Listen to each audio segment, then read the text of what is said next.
Hello' viewers, আজিৰ ভিডিঅ'টোত আলোচনা কৰিবলৈ গৈ আছোঁ মেডাম ৰাইডছ দ্য বাছ নামৰ চেপ্টাৰটোৰ পৰা কিছুমান ইম্পৰ্টেণ্ট শ্বৰ্ট কুৱেশ্যন, যিবোৰ পৰীক্ষাৰ পইণ্ট অফ ভিউৰ পৰা বহুতে ইম্পৰ্টেণ্ট হ'ব। তো without any further delay let's begin. Number 1, who was Balli?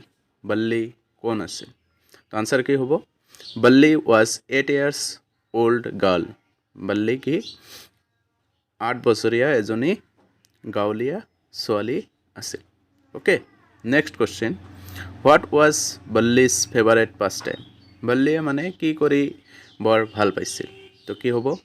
Answer হৈছে her favorite pastime was standing in the front doorway of her house watching what was happening in the street outside. বল্লীৰ মানে favourite past time কি আছিল? থিয় হৈ থকা, তাইৰ মানে ঘৰৰ সন্মুখত থিয় হৈ থকাটো আৰু কি দেখাটো, এই যে বাট যে অহা যোৱা কৰে ৰাস্তাৰে, এইটো দেখাটো তাইৰ মানে ফেভাৰেট পাষ্ট টাইম আছিল। Okay, next question. How old was Balli? Balli মানে কিমান বছৰ বয়সীয়া আছিল? তো এইটো অলৰেডি আলোচনা কৰাই হৈছে। তো বল্লী ৱাজ 8 years old, 8 বছৰীয়া ছোৱালী আছিল। Okay, next question. Who did Balli live with? Balli মানে কাৰ সৈতে বসবাস কৰিছিল? আনচাৰ কি? Balli lived with her mother. Balli কি তাইৰ মাকৰ সৈতে বসবাস কৰিছিল। Next question. What was the most fascinating thing for Balli? বল্লীৰ বাবে আটাইতকৈ আকৰ্ষণীয় মানে বস্তুটো কি আছিল? আনচাৰ কি হ'ব? The sight of the bus filled each time with a new set of passengers was the most fascinating thing for Balli.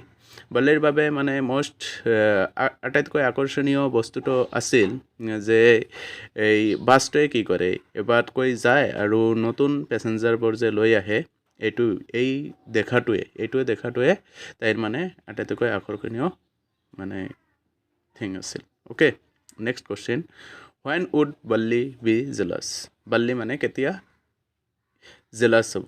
Answer কি? Bolly would be jealous when one of her friends described the sight of the town to her. মানে বল্লীয়ে তেতিয়াই jealous হ'ব যেতিয়া তাইৰ মানে ফ্ৰেণ্ডে কি কৰিব, যে মই টাউনত গৈছিলোঁ বা মই বাছেৰে যাত্ৰা কৰিছোঁ। তাইৰ মানে একমাত্ৰ ইচ্ছা কি আছিল, ডিপেষ্ট ডিজায়াৰ কি আছিল, যে বাছত যাত্ৰা কৰাটো। তাইৰ মানে ফ্ৰেণ্ডে যেতিয়া এইবোৰ কাহিনী তাইক কৈছিল, তেতিয়া তাই মানে বহুত জেলাছ হৈছিল। Next question. What did Balli carefully listen to? বল্লীয়ে মানে বহুত সাৱধানেৰে কি শুনিছিল? আনচাৰ কি হ'ব? Balli carefully listen to the conversation of her neighbours who used the bus regularly. বল্লীয়ে কি শুনিছিল? মানে কথোপকথন শুনিছিল তাইৰ নেইবাৰ, আশে পাশে থকা মানে মানুহবোৰৰ কথোপকথন শুনিছিল, যে তেওঁলোকে মানে কি কথা পাতে, কাৰণ তাই তাৰ পৰা মানে ইনফৰমেশ্যন ওলাইছিল। আৰু যিহেতু এই মানুহবোৰে কি কৰিছিল, বাছত যাত্ৰা কৰিছিল, আৰু তাইৰো ইচ্ছা আছিল কি বাছত যাত্ৰা কৰা, সেইকাৰণে তাৰ পৰা তাই মানে ইনফৰমেশ্যন পাইছিল। ঠিক আছে, next question. How far was the town from the village? ভিলেজৰ পৰা মানে টাউনৰ দূৰত্ব কিমান আছিল? আনচাৰ কি হ'ব? It was a distance of 6 miles। 6 miles। Okay, next question. What type of men as the bus conductor? Bus কণ্ডাক্টৰজনৰ মানে কেনেকুৱা ধৰণৰ মানুহ আছিল? আনচাৰ কি হ'ব? The bus conductor was a jolly and fun loving type of person. তাই মানে অলপ কমিক টাইপৰ কেৰেক্টাৰ আছিল। তাই মানে ধেমালি কৰি ভাল পাইছিল। ঠিক আছে, তেনেকুৱা ধৰণৰ এজন মানুহ আছিল। ঠিক আছে। How much money did Bolly save for the bus ride? মানে বাছ যাত্ৰাৰ বাবে বল্লীয়ে কিমান টকা ছেভ কৰিছিল, সংৰক্ষণ কৰিছিল? তো আনচাৰ কি হ'ব? Balli saved 60 paise for the bus ride. বল্লীয়ে বাছ যাত্ৰাৰ বাবে 60 paise মানে 60 পইচা একগোট কৰিছিল। ঠিক আছে, কাৰণ এবাৰ ভিলেজৰ পৰা এবাৰ টাউনলৈ যাওঁতে 30 paise লাগে। ঠিক আছে, next question. What made Balli sad? বল্লীক মানে কিহে দুখ, মানে বল্লীয়ে কিয় মানে বেজাৰ হৈছিল, দুখ পাইছিল, কিয় দুখ পাইছিল? তো আনচাৰ কি হ'ব? The sight of the dead cow made Balli said.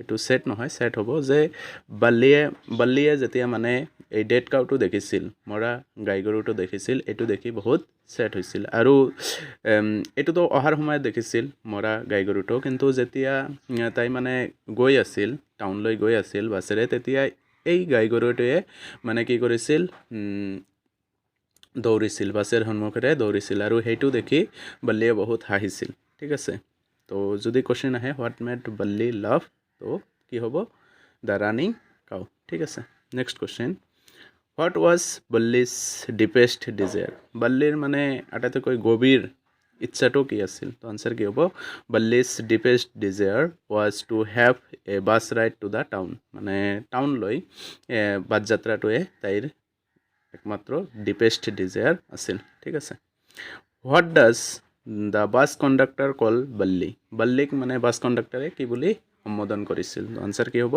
The bus conductor calls her madam কি বুলি কৈছিল মেডাম বুলি কৈছিল মেডাম ঠিক আছে next question what did Balli buy from the town বল্লীয়ে মানে টাউনৰ পৰা কি কিনিছিল আনসাৰ কি হ'ব বল্লী বট নাথিং ফ্ৰম দ্য টাউন বল্লীয়ে একো কিনা নাছিল টাউনৰ পৰা ঠিক আছে কাৰণ বল্লীয়েতো বাছৰ পৰা নমাই নাছিল next question what was the most fascinating thing for Balli এটোতো অলৰেডি আলোচনা কৰা হৈছে যে বল্লীৰ আটাইতকৈ আকৰ্ষণীয় বস্তুটো কি আছিল এই বাছ যাত্ৰা কৰাটোৱে তো এইখিনিয়ে আছিল আজিৰ ভিডিঅ'টোত বাই